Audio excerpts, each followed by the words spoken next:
Before the video begins, I just want to say sorry for the late running of this episode. I know last week I committed to making weekly episodes again and I've already broken that promise, but all this week I've had second year exams for university which I've been studying for. Nevertheless, they're going well and I'll be done with them soon, so I'll be back to uploading normally very soon. Anyway, enjoy the episode.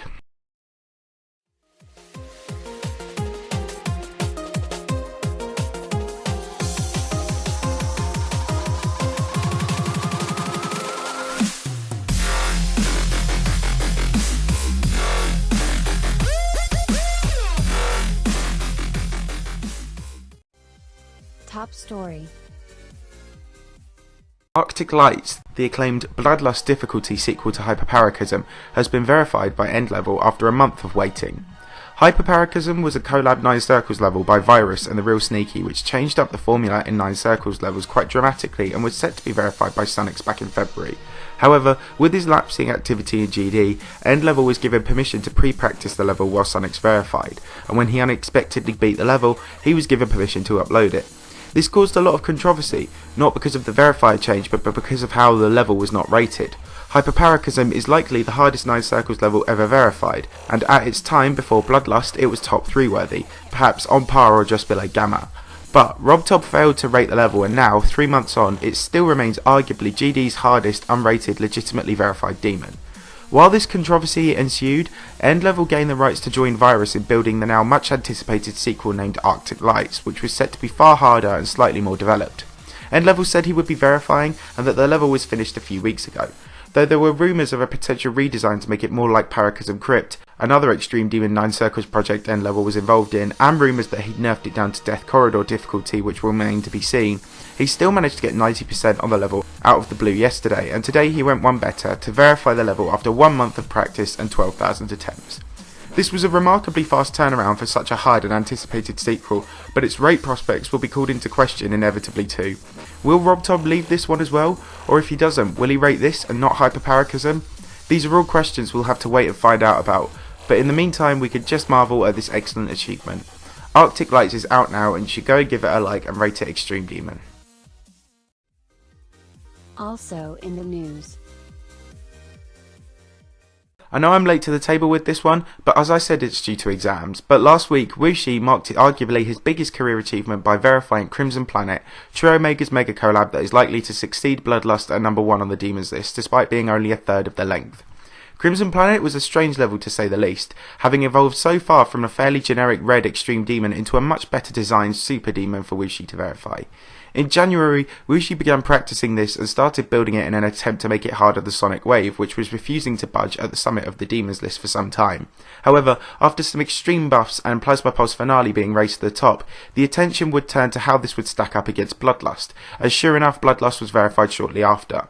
Well, Wooshi put the cap on this great achievement with 36,000 attempts worth of work, and after a tragic 92% fail he refused to give up and managed to smash it even though he was competing with school at the same time. Now, he says he feels free to return to GD as we wait for it to get its rightful Extreme Demon title too. The only question remains is whether this will be rated, as RobTop is taking his sweet time with this too. Let's hope this doesn't join Hyperparacosm and Rocropolix as an unrated level that causes a stir, as that would really personify RobTop's lack of care for us now.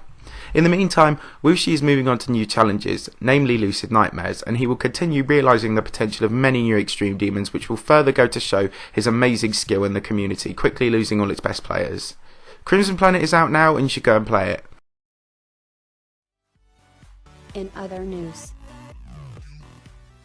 World number 1 player, DiamondSplash, is taking a temporary break from GD. On a video on his channel he explained his previous urge to play isn't present anymore, and when you play a game for so long it can get boring.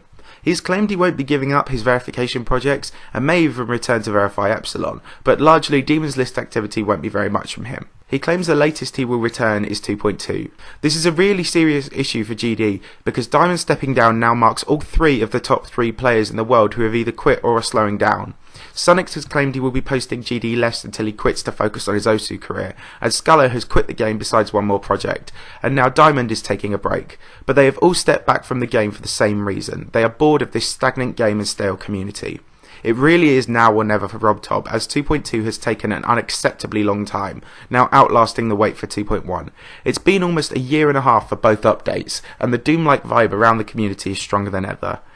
There really seems to be no other way aside from drastic and immediate in-game progression to revive the game, but once again RobTop is being silent on the update progress front. Let's hope Diamond doesn't lose too much motivation, as his patience and skill alike were a shining example for new players to rise up and be inspired. Solkrieg, the artist behind the song Phobos, which is the theme in the top 50 infamous Extreme Demon with said name, is making a new song with a possible inspiration taken from Geometry Dash. He announced in a post that he would be working on a musical sequel to Phobos, which he has dubbed Deimos. This is fairly unsurprising given Phobos and Deimos are both moons of Mars and mythological Greek interpretations of the god Ares, namely Mars in Roman culture's suns. However, in his post he did mention that he was surprised by the massive following both Phobos and Deimos had thanks to Geometry Dash, and seemed relatively unaware of that this was going on. Regardless, he announced that he started work on a new dubstep track named Deimos, with a melody, build-up and quite a lot of musical depth. This will most likely make it onto GD, and perhaps we could see it in a Geometry Dash level in the near future. Who knows? Upcoming level news. Quite an exciting new project has been put forward by Knobbelboy, a sequel to the absolutely world-famous Extreme Demon Cataclysm, named Cataclysm 2. In a layout on his channel, Knobbelboy showed the gameplay he made. It follows a similar shape and structure to Cataclysm but has some upgraded parts like 4 times speed portals, a bit more creative flying and dual mini-waves. It also uses an interesting remix of At the Speed of Light, and while Infernal Abyss is the official sequel to Cataclysm and Bloodbath was a spiritual successor, this generally feels like quite an interesting project. Being so similar, however, Knobbelboy will need to put some time and lateral thinking in to differentiate it. The background of the layout was purple, so perhaps we might see the hell theme experimented with in a similar way to Ouroboros. I hope so, because it would be disappointing to see this just become another red Extreme Demon. Either way, I'm sure this will be a good looking and exciting project to watch, so let's hope it doesn't get lost in Knobbelboy's mountains of projects he has open. One of the many GD channels with Blue in his name, Blue, has just finished work on a very interesting level named Golden Paracosm. Their level was built for Combine to verify and is said to be 3 times harder than Hyperparacosm, its main inspiration. This came after Combined became an early victor of Hyperparacosm, and one can't help but feel that perhaps this is another way to verify a top 1 9 circles level after Cosmic Cyclone was cancelled against his wishes. Golden Paracosm isn't so much crazy with the wave, it's just precise. All the wave sections are so tight it will no doubt require pixel perfect timing throughout. But Combined is the beast that verifies levels extremely fast, so we will no doubt get underway with this soon. As previously stated, Wooshi has gone straight from Crimson Planet onto a new verification project, this time Lucid Nightmares by Kyra X. It's a pretty fast paced and well decorated level, and it's extremely difficult. Wooshi himself is unsure where it will place on the list, but it could be quite a high ranking one. He's made some great progress, with 75% already.